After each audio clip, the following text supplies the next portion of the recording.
नमस्कार दोस्तों, आज की इस वीडियो में मैं आपको उज्जैन के राजा श्री महाकाल मंदिर में स्थापित महाकालेश्वर ज्योतिर्लिंग के दर्शन और यात्रा की संपूर्ण जानकारी देने वाली हूँ।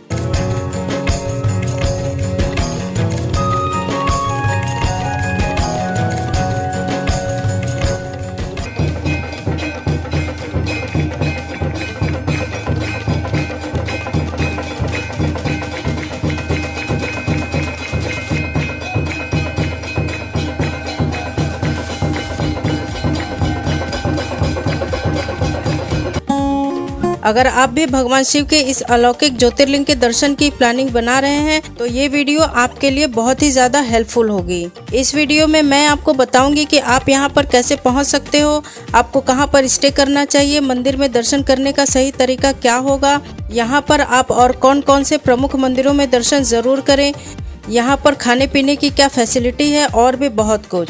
और वीडियो के लास्ट में मैं आपको ये भी बताऊंगी कि इस पूरी यात्रा में आपका कुल कितना खर्च आएगा। तो एक बार इस वीडियो को अंत तक ज़रूर देखें जिससे आपको इस यात्रा की कंप्लीट डिटेल्स मिल सकें। तो चलिए बिना देर किए वीडियो को जल्दी से शुरू करते हैं। आप सभी का स्वागत है हमारे YouTube channel mister A to Z informer पर। उज्जैन में भगवान शिव के 12 ज्योतिर्लिंगों में से एक महाकालेश्वर ज्योतिर्लिंग मध्य प्रदेश के उज्जैन में शिप्रा नदी के किनारे स्थापित है। इस ज्योतिर्लिंग को सबसे शक्तिशाली ज्योतिर्लिंग माना जाता है। तो चलिए सबसे पहले बात कर लेते हैं कि आप उज्जैन कैसे पहुंच सकते हो। उज्जैन तक आप ट्रेन, बस या फ्लाइट इन सभी के थ्रू जा सकते हो। सबसे पहले बात कर लेते हैं ट्रेन की। अगर आप बाय ट्रेन उज्जैन जाना चाहते हैं तो आपको सभी प्रमुख स्टेशन से उज्जैन तक के लिए ट्रेन मिल जाएगी, क्योंकि उज्जैन लगभग सभी बड़े शहरों से बहुत ही अच्छे तरीके से कनेक्टेड है।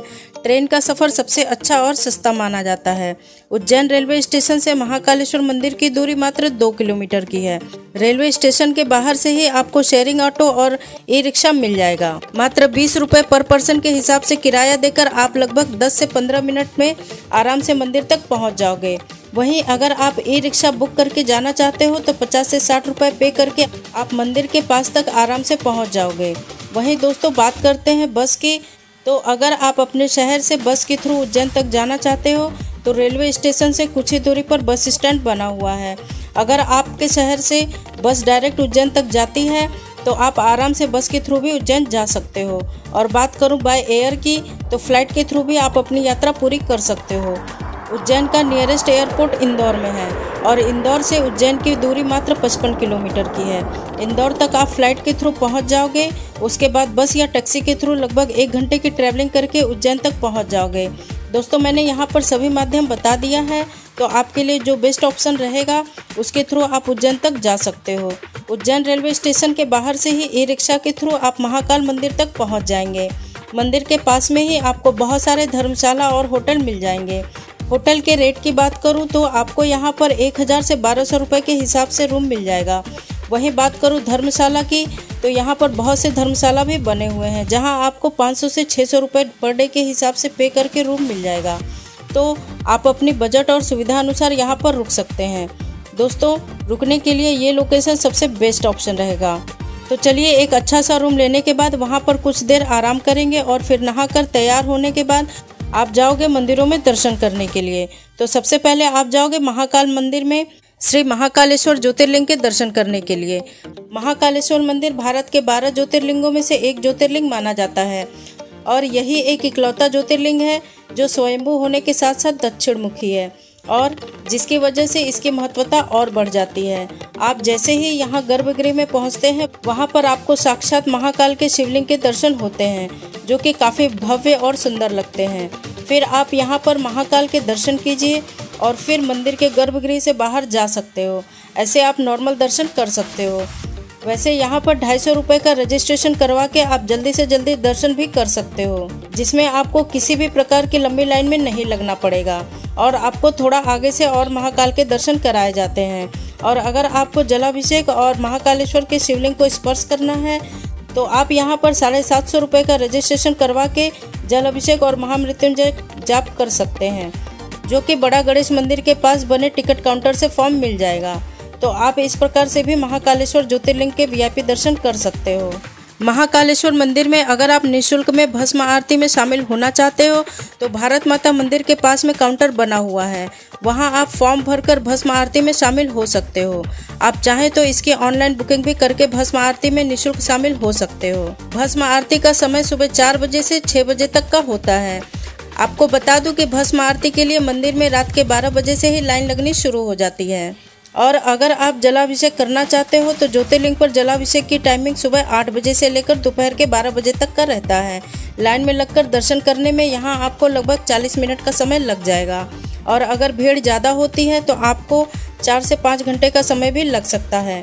महाकालेश्वर ज्योतिर्लिंग में दर्शन करने के बाद बाहर आते ही गेट नंबर 4 के पास में स्थित बड़ा गणेश जी मंदिर के दर्शन करने जाएंगे। दोस्तों, यहाँ पर गणेश जी की विशाल प्रतिमा स्थापित है। आप यहाँ पर गणेश जी के दर्शन करिए और गणेश जी का आशीर्वाद प्राप्त करें। दोस्तों, यह मंदिर बहुत ही ब्यूटीफुल बनाया गया है, आप यहाँ पर दर्शन करने ज़रूर जाएं।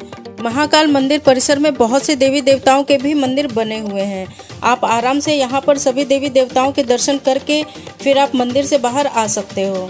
मंदिर से बाहर आकर आप महालोक में भी घूम सकते हो।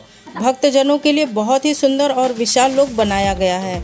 महादेव जी की अनेक लीलाओं को मूर्तियों के माध्यम से दिखाया गया है। लेकिन दोस्तों, मैं आपको सजेस्ट करूंगी कि अगर आप शाम को महाकाल लोक में घूमने जाते हैं तो आपको बहुत ही ज़्यादा अच्छा लगेगा। शाम की लाइटिंग में यह महाकाल लोक एकदम स्वर्ग जैसा दिखता है, तो आपको रात में यहाँ पर बहुत ही ज़्यादा अच्छा लगेगा। तो आप कोशिश करें कि एक बार शाम को यहाँ पर घूमने ज़रूर जाएं। महाकाल लोक से ही आपको भारत माता मंदिर दिख जाता है, तो अब महाकाल लोक से आप भारत माता मंदिर में घूमने के लिए जा सकते हो। मंदिर के बाहर ही अखंड भारत को दिखाया गया है, जिसे देखकर आपको बहुत ही ज़्यादा अच्छा लगेगा। तो आप सभी भारत माता मंदिर में भारत माता के दर्शन कर लीजिए। यहाँ पर दर्शन करने के बाद मात्र 100 मीटर की दूरी पर ही विक्रमादित्य टीला प्लेस्ड है, जहाँ पर विक्रमादित्य जी का मंदिर स्थापित है। साथ ही साथ यहाँ पर महाराज विक्रमादित्य की विशाल प्रतिमा भी बनी हुई है, जो कि बहुत ही अमेजिंग है। तो आपको यहाँ पर ज़रूर जाना चाहिए। यहाँ पर आपको बहुत ही ज़्यादा अच्छा लगेगा। दोस्तों, यहाँ पर घूमने और दर्शन करने के बाद अब आपको जाना है माता हरसिद्धि मंदिर में दर्शन करने के लिए, जो यहाँ से मात्र 300 मीटर की दूरी पर स्थित है। आप मुख्य द्वार से प्रवेश करके माता के अलौकिक रूप के दर्शन प्राप्त कर सकते हो। पुराणों में उल्लेख मिलता है कि हरसिद्धि का मंदिर वहां स्थित है जहां माता सती के शरीर का अंश अर्थात हाथ की कोहनी आकर गिर गई थी। इसलिए इस स्थल को शक्तिपीठ के अंतर्गत माना जाता है, जिससे इस मंदिर की महत्वता और बढ़ जाती है। शाम को यहाँ पर दीपदान भी किया जाता है। साथ ही साथ अगर आप यहाँ शाम को जाते हैं तो आप माता रानी की आरती में भी शामिल हो सकते हो। इस मंदिर में शाम को 5 बजे से ही आरती की तैयारियां शुरू की जाती हैं और वीडियो में आप देख ही रहे होंगे कि माता रानी के भक्तगण दीप स्तंभ पर चढ़कर दीप प्रज्वलित कर रहे हैं। आपको बता दूं कि इस मंदिर में आरती का समय शाम के 7 बजे का होता है।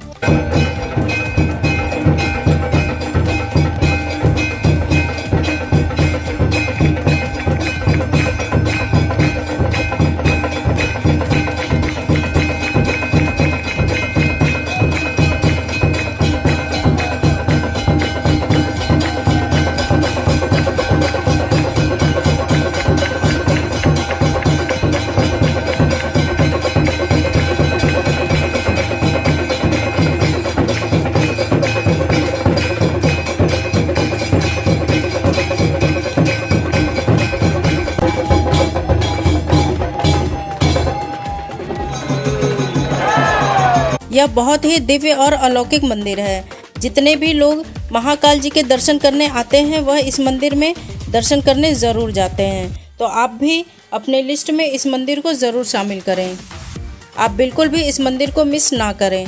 दोस्तों, इसी रास्ते पर आगे जाकर श्री राम घाट के लिए रास्ता जाता है। तो नेक्स्ट प्लेस जहां आप विजिट करने के लिए जा सकते हो वो है प्रसिद्ध श्री राम घाट पर, जो कि शिप्रा नदी के किनारे पर ही बना हुआ है। ऐसी मान्यता है कि भगवान श्री राम ने अपने पिता दशरथ का श्राद्ध कर्म और तर्पण इसी घाट पर किया था। शिप्रा नदी के जल को मोक्षदायिनी मानते हैं और इसमें स्नान करने के बाद धन धान्य पुत्र पौत्र वृद्धि और मन को शांति मिलती है। तो आप चाहें तो यहाँ पर स्नान भी कर सकते हो। इस जगह पर आप सर्पदोष पूजा भी कर सकते हो। दोस्तों, घाट के किनारे बहुत सारे प्राचीन मंदिर स्थापित हैं। आप यहाँ पर बैठकर माँ शिप्रा नदी का बहुत ही आराम से दर्शन कर सकते हो। आपको यहाँ पर बहुत ही शांति मिलेगी। आप यहाँ पर बोटिंग भी एंजॉय कर सकते हो। ये बोटिंग आपको शिप्रा नदी की एक छोटी सी परिक्रमा करवाती है, जिसके लिए आपको 30 रुपये का चार्ज देना पड़ेगा। दोस्तों, शाम को यहाँ पर आरती का आयोजन भी होता है। अगर आप शाम के टाइम में यहाँ पर जाते हैं तो आप आरती में भी शामिल हो सकते हैं। आपको यहाँ पर आरती में शामिल होकर बहुत ही ज़्यादा अच्छा लगेगा।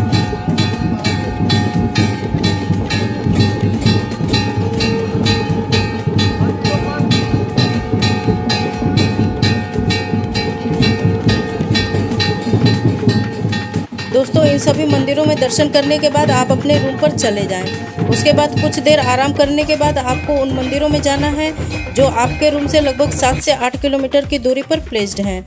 इन मंदिरों में दर्शन करने के लिए सबसे अच्छा तरीका रहता है कि आप कोई ऑटो बुक कर लीजिए। ऑटो वाला आपसे 3 से 4 पर्सन का 400 से 500 रुपये चार्ज करते हैं, जो कि आपको सभी प्रमुख मंदिरों में दर्शन करवाने के बाद आपको फिर से यहीं पर ड्रॉप कर देते हैं।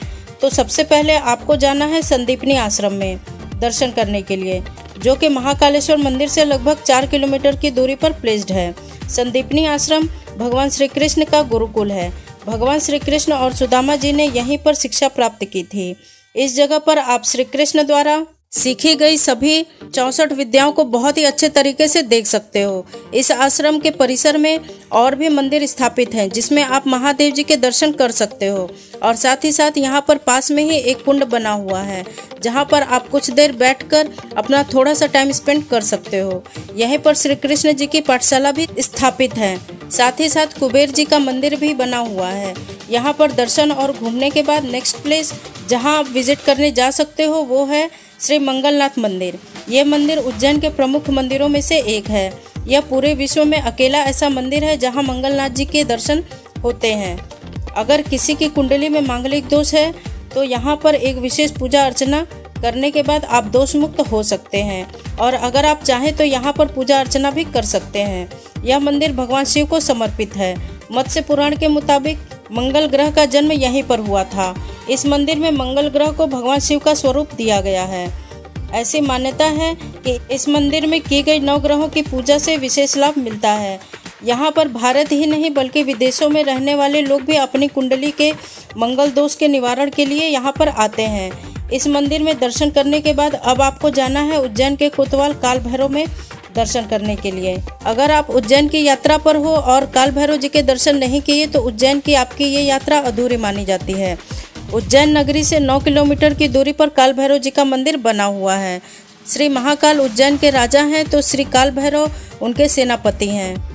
श्री काल भैरव मंदिर में बहुत ही ज़्यादा भीड़ रहता है, तो यहाँ पर दर्शन करने में आपको 1 से 2 घंटे लग सकते हैं। इन मंदिरों के अलावा आप गढ़कालिका शक्तिपीठ मंदिर में भी दर्शन के लिए जा सकते हो। यह मंदिर काल भैरव मंदिर से 1.5 किलोमीटर की दूरी पर प्लेस्ड है। आपको बता दूं कि उज्जैन में 2 शक्तिपीठ माने जाते हैं। सबसे पहला हरसिद्धि माता का मंदिर है और दूसरा ये गढ़कालिका मंदिर, और कहा जाता है कि इसी जगह पर माता सती के अंश ओष्ठ गिरे थे। साथ ही साथ श्री सिद्धिवट मंदिर और भर्तृहरि गुफा जैसी और भी कई मंदिरों में आप दर्शन के लिए जा सकते हो। ये सभी मंदिर 4 से 5 किलोमीटर के रेडियस में ही बने हुए हैं। तो इन सभी मंदिरों में दर्शन करने के बाद आप वापस अपने होटल में जा सकते हो। अब बात कर लेते हैं कि आपका कुल कितना समय लग जाएगा। तो आपका कुल 1 दिन का समय लगेगा। जी हाँ दोस्तों, आप पूरे 1 दिन में ही इन सारे मंदिरों में दर्शन पूरा कर सकते हो, अगर आप उज्जैन सुबह सुबह पहुँच जाते हो तो। दोस्तों, आप अगर यहाँ से ओमकारेश्वर ज्योतिर्लिंग के दर्शन करने जाना चाहते हैं तो आपको यहाँ पर बस की फैसिलिटी भी मिल जाती है। उज्जैन से बस आपको सुबह 7 से 8 बजे लेकर जाएगी और फिर पूरे दिन में आपको घुमाने के बाद शाम को फिर से यहीं पर ड्रॉप कर देती है। बस वाले आपसे आने जाने का 350 रुपये चार्ज करते हैं। आपको बता दूं कि उज्जैन में ओमकारेश्वर ज्योतिर्लिंग की दूरी लगभग 140 किलोमीटर की है। तो अगर आप ओमकारेश्वर ज्योतिर्लिंग के दर्शन करना चाहते हो तो आप बड़े आराम से यहाँ से दर्शन पूरा कर सकते हो। तो चलिए अब बात कर लेते हैं बजट की, यानी कि इस यात्रा में आपका कुल कितना खर्च आएगा। तो 3 से 3,500 रुपये पर पर्सन के हिसाब से आपका कुल खर्च हो जाएगा। इस बजट में आपका ट्रेन का किराया, होटल, खाना पीना, ऑटो या फिर ई रिक्शा का किराया और साथ में कुछ नॉर्मल खर्चे भी इंक्लूडेड हैं। तो दोस्तों यहाँ पर मैंने उज्जैन की यात्रा और महाकालेश्वर ज्योतिर्लिंग की हर एक छोटी बड़ी जानकारी बहुत ही अच्छे और सरल तरीके से बताने की पूरी कोशिश की है। दोस्तों अगर आपको ये वीडियो अच्छी लगी हो तो वीडियो को लाइक करके चैनल को सब्सक्राइब भी ज़रूर कर दीजिएगा और इस वीडियो को अपने फ्रेंड्स और फैमिली में ज़रूर से ज़रूर शेयर करें। भगवान शिव की कृपा हम सभी पर हमेशा बनी रहे। हर हर महादेव।